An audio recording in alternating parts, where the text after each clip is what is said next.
Hello students, मैं दलीन from JPIT Nalanda से। आज के इस वीडियो लेक्चर में हम लोग पढ़ने वाले हैं नया टॉपिक जिसका नाम है वेक्टर एंड स्केलर।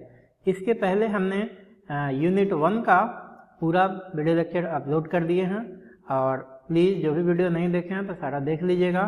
और SVT से बिलोंग करने वाले जितने भी स्टूडेंट्स हैं जो भी अप्लाइड फिजिक्स 1 और 2 को पढ़ते हैं उन तक वीडियो पहुँचा दे ताकि उनको लाभ मिल सके।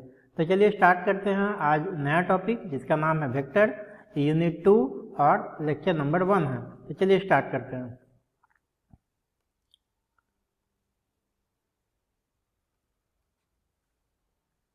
तो सबसे पहले हम लोग देखते हैं वेक्टर क्वांटिटी कहते किसको हैं और वेक्टर और स्केलर में क्या अंतर है।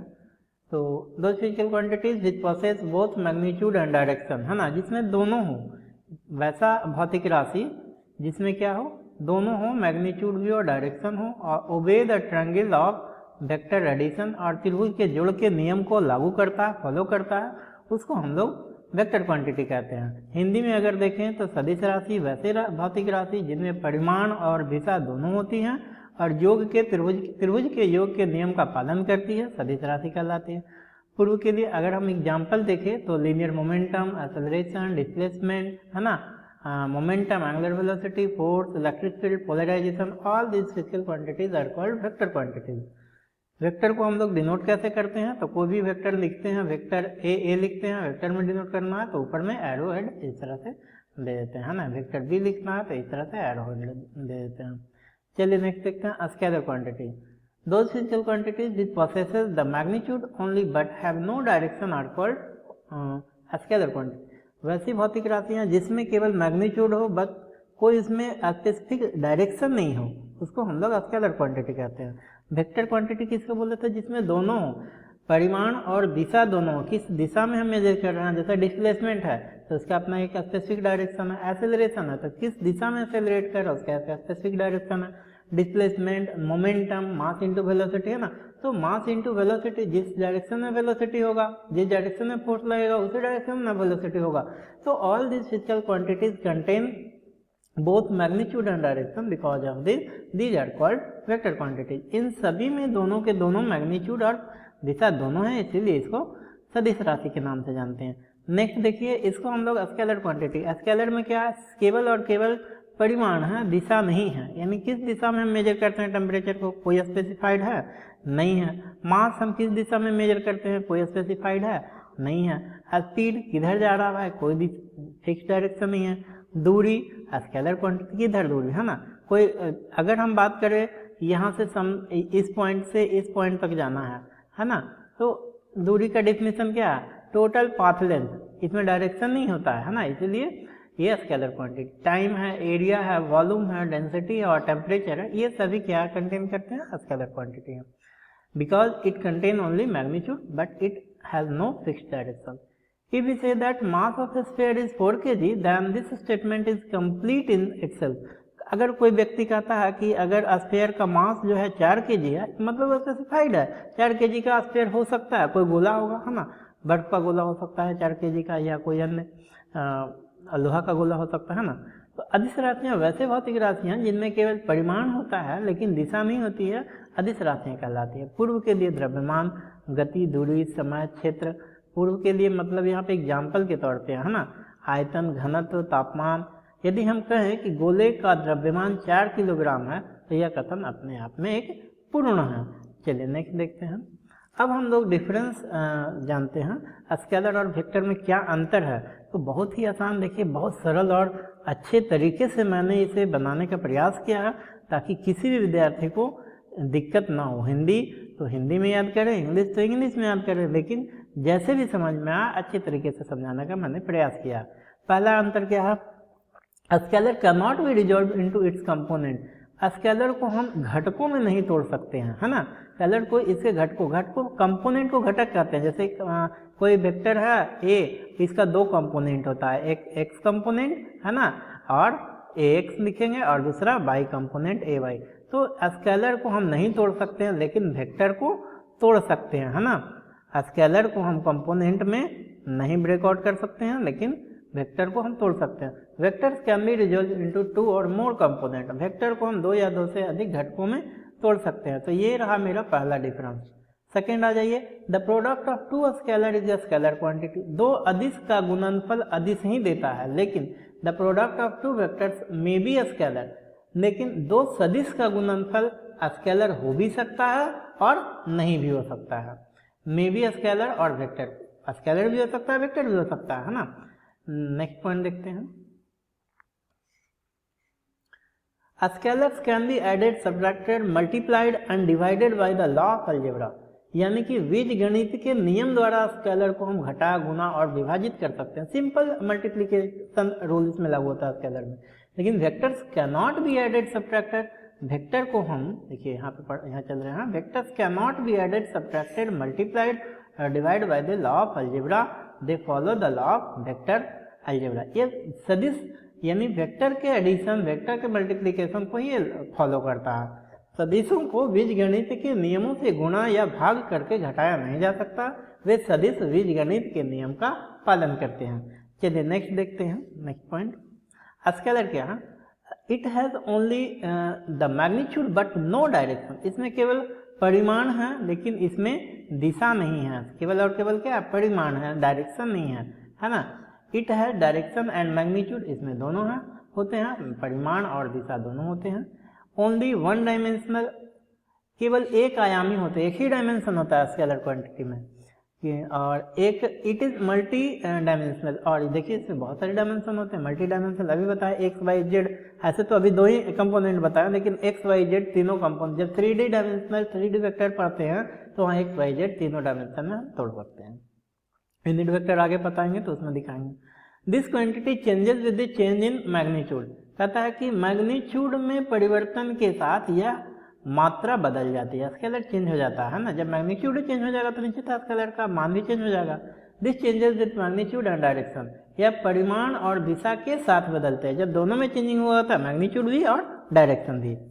Normal rules of algebra are applicable, scalar में कहता है सिंपल जो बीजगणितीय नियम है अभी बताया है ना।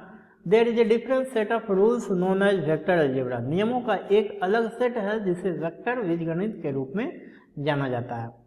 देखिए next point, only one scalar quantity can divide another scalar, एक अदिश राशि दूसरे अदिश राशि को विभाजित कर सकता है।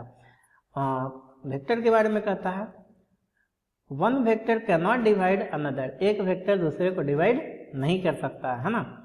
चलिए नेक्स्ट पॉइंट देखते हैं, रिप्रेजेंटेशन ऑफ वेक्टर। बहुत ही आसान, बहुत ही सरल और बहुत ही अच्छे तरीके से हमने प्रयास किया है नोट्स बनाने का, और मेरे हिसाब से आप लोगों को समझ में आ रहा होगा। तो प्लीज़ वीडियो को लाइक, शेयर और सब्सक्राइब जरूर करते रहिएगा, ताकि हम और अच्छे से अच्छे वीडियो बना कर दें, ताकि आपका पूरा का पूरा सिलेबस खत्म हो जाए।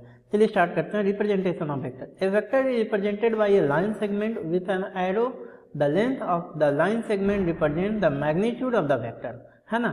ये जो लेंथ होता है, देखिए लाइन सेगमेंट वेक्टर को कैसे डिनोट करते हैं, एरो से, अभी बताया मैंने, है ना। तो अगर मान लिया कि ये मेरा वेक्टर ए है तो ये वेक्टर को इस तरह से डिनोट करते हैं, और ये जो लाइन सेगमेंट लेंथ होता है, एरो का जितना लेंथ है वो मैग्नीट्यूड को डिनोट करता है, मैग्नीट्यूड को। एक खास बात यह है कि ये वेक्टर का हेड है, क्या है, हेड ऑफ द वेक्टर, और ये क्या होता है, tail of the vector, tail of the vector. तो ये टेल हो गया, ये हेड हो गया, और यहां से यहां का जो लेंथ हो गया वेक्टर का वो मैग्नीट्यूड हो गया, है ना। A vector represented by a line segment with an arrow, the length of the line segment represents the magnitude of the vector on a paper scale and the arrowhead points in the direction of the vector. Arrowhead हमेशा किधर होंगे, तो vector के दिशा में, है ना। एक vector को एक तीर के साथ एक लाइन सेगमेंट द्वारा दर्शाया जाता है। लाइन सेगमेंट की लंबाई एक पेपर स्केल पर वेक्टर के परिमाण और परिमाण को दर्शाता है, और एरोहेड वेक्टर की दिशा में इंगित करता है। चलिए नेक्स्ट पॉइंट देखते हैं, टाइप्स ऑफ वेक्टर। वेक्टर कितने प्रकार के होते हैं, कितने तरह के होते हैं, बारी बारी से हम लोग देखते हैं। तो सबसे पहले कहता है इक्वल वेक्टर, है ना। इसको हिंदी में समान सदिश कहते हैं। क्या है equal vector, two vectors having the same magnitude and acting along the same direction are called equal vector. तो अगर हम बात करें वेक्टर ए और ये वेक्टर बी, है ना, क्या दोनों इक्वल वेक्टर होंगे? हाँ होंगे, दोनों पैरेलल हैं और दोनों का एरो हेड एक ही डायरेक्शन में है और दोनों का इंक्लिनेशन मतलब कि दोनों सेम एंगल से इंक्लाइंड है, तो हम कह सकते हैं दोनों इक्वल वेक्टर है ना, दोनों पैरेलल होना चाहिए। Two vectors having the same magnitude and acting along the same direction are called equal vectors. Equal vectors has equal magnitude. Equal vector जो होते हैं उसके magnitude भी equal होते हैं। They must be acting in the same direction. वो एक ही दिशा में act करना चाहिए उनको। They must be parallel. Equal vectors समानांतर होते हैं, है ना। Equal vectors क्या होते हैं? Parallel होते हैं इस तरह से। समान सदिश, समान परिमाण वाले और समान दिशा में कार्य करने वाले दो सदिश समान सदिश कहलाते हैं। हिंदी में देख रहे हैं जो, है ना। समान सदिशों का परिमाण समान होता है, वे एक ही दिशा में कार्य कर रहे होंगे, वे समानांतर होने चाहिए। चलिए आपसे एक सवाल पूछते हैं। देखिए तो ये दोनों वेक्टर आपस में इक्वल कहलाएंगे। एक वेक्टर ऐसा है वेक्टर P और एक, इसको एरो हेड लगा दीजिए, और एक वेक्टर ऐसा है वेक्टर Q। तो क्या हम लिख सकते हैं vector P equal to vector Q लिख सकते हैं? तो जवाब आएगा क्या? नहीं। क्यों? क्योंकि दोनों वेक्टर का एंगल सेम नहीं है ना। ये इधर है और डायरेक्शन भी सेम नहीं है, और ये इधर डायरेक्शन है। Vector P and vector Q are not parallel, so parallel नहीं है, इसलिए दोनों इक्वल नहीं होंगे। लेकिन अगर हम इन दोनों वेक्टर को देखें, वेक्टर A और वेक्टर B को, तो पैरेलल हैं, सेम मैग्नीट्यूड में भी सेम है, सेम डायरेक्शन में भी हैं और पैरेलल ही हैं, इसलिए हम कह सकते हैं vector A equal to vector B। Vector A जो हैं पैरेलल हैं, vector A is parallel with vector B। ये भी कह सकते हैं magnitude mod A is equal to mod B, है ना। मैग्नीट्यूड को कैसे डिनोट करते हैं? वेक्टर के मैग्नीट्यूड को मॉड से डिनोट करते हैं, आगे बताएंगे। वेक्टर के मैग्नीट्यूड को मॉड से डिनोट करते हैं, है ना। Magnitude of vector A equal to magnitude of vector B। तो मेरे हिसाब से आगे होगा समझ में। चलिए इक्वल वेक्टर्स नेक्स्ट देखते हैं। निगेटिव वेक्टर यानी नकारात्मक या ऋणात्मक सदिश। Two vectors are said to be negative vectors if their magnitude are equal but they act in opposite direction. दो सदिशों को हम निगेटिव सदिश कहेंगे या ऋणात्मक सदिश कहेंगे कब? जैसे एक वेक्टर अगर इस डायरेक्शन में है वेक्टर A और दूसरा वेक्टर इस डायरेक्शन में है यानी वेक्टर B, सॉरी इस डायरेक्शन में नहीं, उल्टा होगा ऐसे। तो वेक्टर मैग्नीट्यूड भी सेम है ना, मैग्नीट्यूड सेम है लेकिन डायरेक्शन अपोजिट है, तो इसको हम लोग निगेटिव वेक्टर कहेंगे। तो इसको क्या लिख सकते हैं? Vector A equal to minus vector B, यानी मैग्नीट्यूड तो सेम ही है, दिशा ना उल्टा है। ये इसका डायरेक्शन इधर है, इस डायरेक्शन में, इसका डायरेक्शन इधर है, इसलिए इसको हम लोग निगेटिव वेक्टर कहेंगे। Vector A and vector B are negative vector. Two vectors are said to be negative vectors if their magnitude are equal but they act in opposite direction. The negative or opposite vector of a vector A is represented by, कैसे represent किया देखिए, A का ही negative है ना। अगर यहाँ पे हम ऐसे लिख दे तो और ज़्यादा सटीक हमारा ये हो जाएगा, है ना। A का ही निगेटिव, जैसे A इधर है वेक्टर A, है ना, और माइनस वेक्टर A को कैसे लिखेंगे? तो इसके अपोजिट डायरेक्शन में ये हो गया, है ना। इसको हम लोग क्या पढ़ते हैं? ए कैप पढ़ते हैं, ऊपर में जो ये एरो हेड भी देते हैं या एक कैप पढ़ते हैं। दो सदिश ऋणात्मक सदिश कहलाते हैं यदि परिमाण समान हो लेकिन वे विपरीत दिशा में कार्य करते हों। सदिश ए का ऋणात्मक या विपरीत दिशा सदिश और ऋणात्मक ए द्वारा निरूपित किया जाता है। यहाँ पे हम ऐसे डिनोट करते हैं इस तरह से। चलिए नेक्स्ट पॉइंट देखते हैं, पोजीशन वेक्टर। क्या है position vector? The position vector is used to specify the position of a certain body. यानी पोजीशन वेक्टर का यूज करके हम किसी निश्चित पॉइंट या बॉडी का पोजीशन मालूम करते हैं, प्लेन में उसकी स्थिति ज्ञात करते हैं। देखिए आगे फिगर है, इसको फिगर के माध्यम से हम समझाएंगे बहुत अच्छे तरीके से, पहले इसको अच्छे तरीके से पढ़ लीजिए, है ना। तो पोजीशन वेक्टर क्या करता है? किसी भी प्लेन में कोई पॉइंट है तो उसकी पोजीशन क्या है, उसकी स्थिति क्या है, तो कहाँ से स्थिति, कहाँ से पोजीशन? तो ऑरिजिन से। हर प्लेन को हम लोग खींचते हैं, 2 डायमेंशनल प्लेन ही इस तरह से तो हमारा यहाँ पे ऑरिजिन होता है, ये एक्स प्लेन होता है और ये बाई प्लेन होता है, एक्स एक्सिस बाई एक्सिस।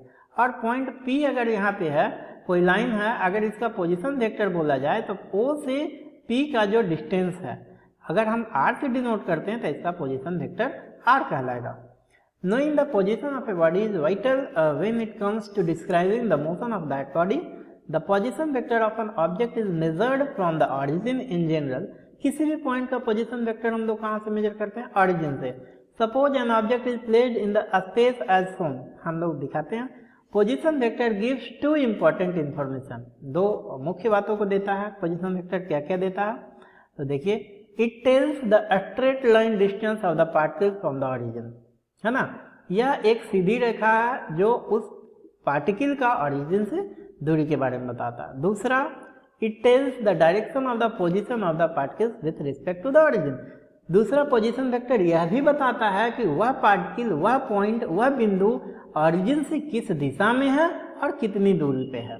तो पोजीशन वेक्टर किसी भी पॉइंट को प्लेन में डायरेक्शन और पोजीशन का इंफॉर्मेशन देता है। तो मेरे हिसाब से क्लियर हो गया होगा। चलिए हिंदी में देखते हैं, फिर इसको फिगर से समझेंगे अच्छे तरीके से। स्थित वेक्टर का उपयोग किसी निश्चित निकाय की स्थिति को निर्दिष्ट करने के लिए किया जाता है। जब शरीर की गति का वर्णन, शरीर में बॉडी है, यहाँ कोई पार्टिकल है ना, कि बात आती है तो शरीर की यानी बॉडी की स्थिति जानना महत्वपूर्ण होता है। किसी वस्तु की स्थिति वेक्टर को सामान्य रूप से मूल से मापा जाता है, यानी मूल मतलब ऑरिजिन से मापा जाता है।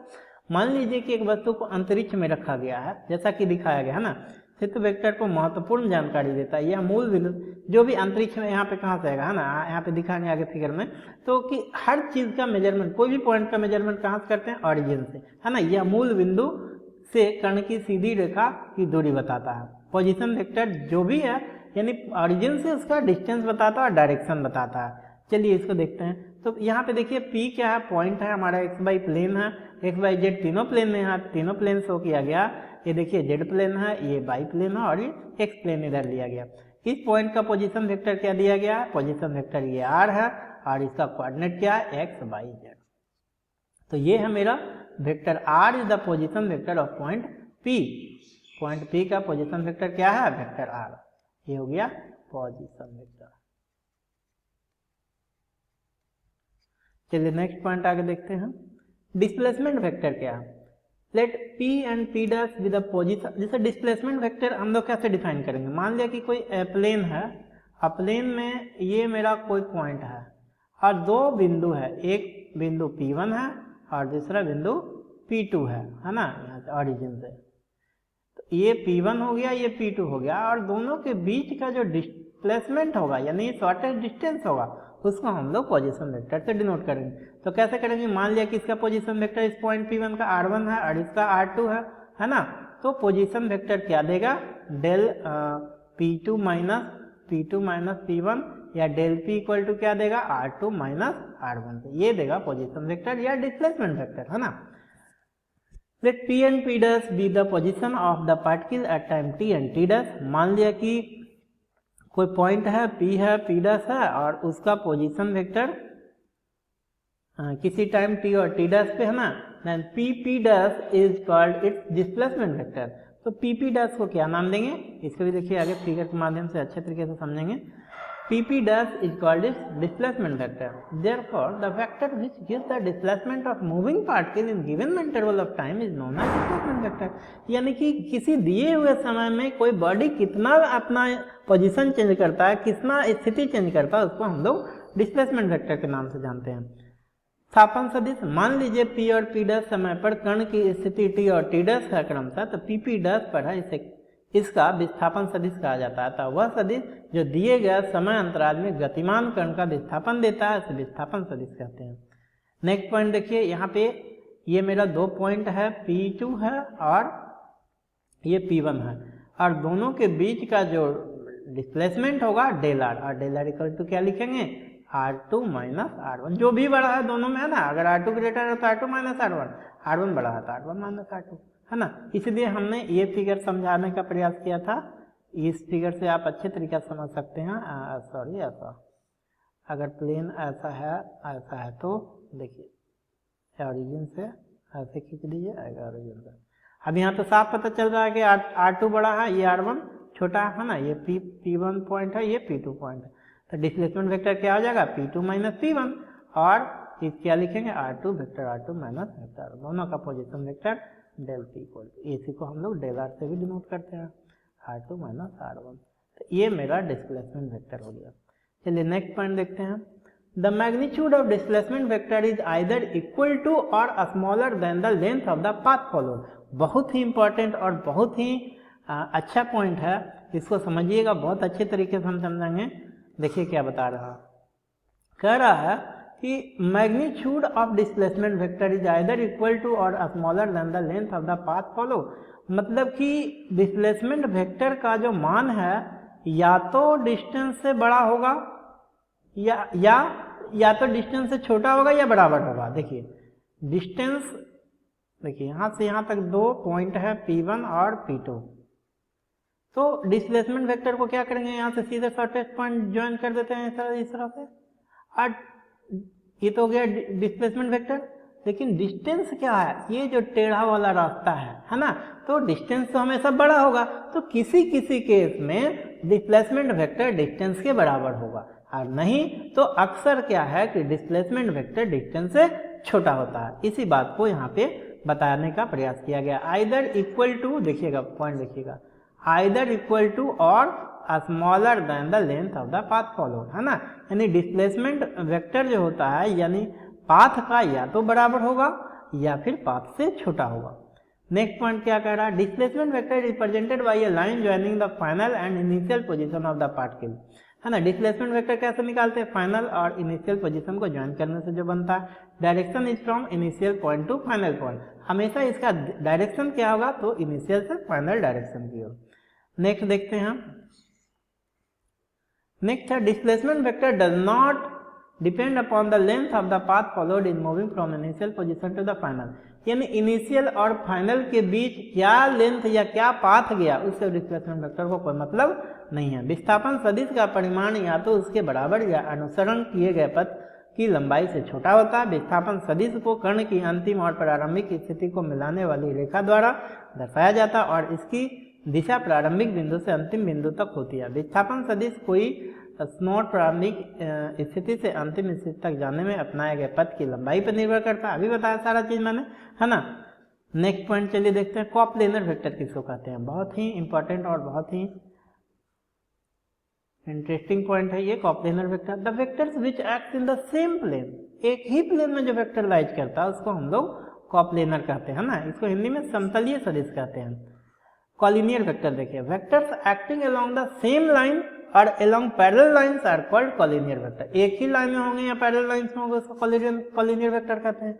The angle between these vectors is always 0 degree और 180 डिग्री। जो एंगल होते हैं इन वेक्टर्स के बीच में या तो 0 डिग्री होता है या 180 डिग्री होता है, उसको हम लोग कॉलिनियर वेक्टर कहते हैं। इसको हिंदी में समरेखीय सदिश कहते हैं। एक ही रेखा या समानांतर रेखाओं के अनुदिश कार्य करने वाले सदिश संरेख सदिश कहलाते हैं। इन सदिशों के बीच का कोण हमेशा 0 डिग्री या 180 डिग्री होता है। नेक्स्ट देखते हैं को इनिशियल वेक्टर क्या, जिसका इनिशियल पॉइंट सेम होगा। को इनिशियल बहुत ही आसान है ना। देखिए the vectors having same initial point are called co initial point, है ना। फ्री वेक्टर क्या है, it is that vector whose initial point is not fixed. Free है मतलब कि इनिशियल पॉइंट कोई फिक्स ही नहीं है, एकदम फ्री है। It is also called non localised vector, इसे गैर स्थानीयकृत सदिश भी कहते हैं। यूनिट वेक्टर देखिए क्या है, a vector having unit magnitude is called unit vector. इकाई सदिश एक सदिश जिसका परिमाण एकांक होता है जिसे इकाई सदिश कहते हैं। तो चलिए यूनिट वेक्टर को और भी हम अच्छे तरीके से क्लियर करते हैं और इसको देखते हैं यूनिट वेक्टर को। ये देखिए यूनिट वेक्टर को इस तरह से शो किया जाता है ना। यूनिट वेक्टर को हम लोग कैसे लिखते हैं, तो vector A equal to vector A into A. अगर हम सिर्फ ए को लिखना चाहें इस वेक्टर ए को तो कैसे लिखेंगे, यानी कि vector A divided magnitude of vector A, this is called unit vector. देख रहे हैं यहाँ पे ये चीज यहाँ पे लाया गया, magnitude of unit vector. A is read as cap A caret और यूनिट वेक्टर ए, है ना। Similarly unit vector along the direction of B direction के अलोंग, तो ए डायरेक्शन के अलोंग हुआ। अब बी डायरेक्शन का निकालना चाहे यूनिट वेक्टर तो क्या होगा, vector B divided magnitude of B. Vector C निकालना चाहें सी तो क्या निकालेंगे, vector C divided magnitude of vector सी।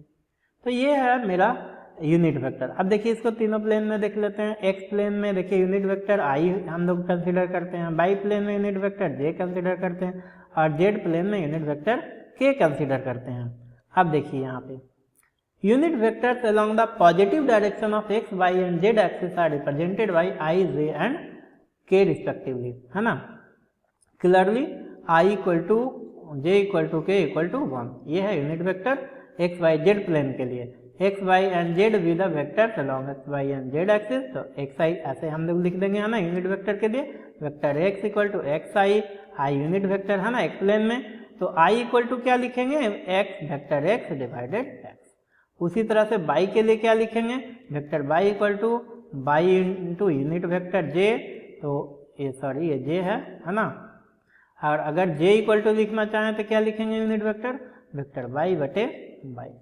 उसी तरह से क्या लिखेंगे, वेक्टर z इक्वल टू, तो vector z equal to Z into K, और k इक्वल टू लिखना चाहेंगे तो हो जाएगा वेक्टर z डिवाइडेड z। तो x y and z are the moduli of this vector. तो मेरे हिसाब से आज जो भी मैंने पढ़ाया यूनिट वेक्टर, इसके पहले coinitial vector, free vector, collinear coplanar vector, आप लोगों को सारा पॉइंट्स क्लियर हो गया होगा। तो मिलते हैं नेक्स्ट वीडियो में नए टॉपिक के साथ, सिलेबस को आगे बढ़ाते चलेंगे। तब तक के लिए धन्यवाद, थैंक यू वीडियो को पूरा देखने के लिए, और प्लीज़ अपने दोस्तों तक वीडियो ज़रूर शेयर कर दीजिएगा।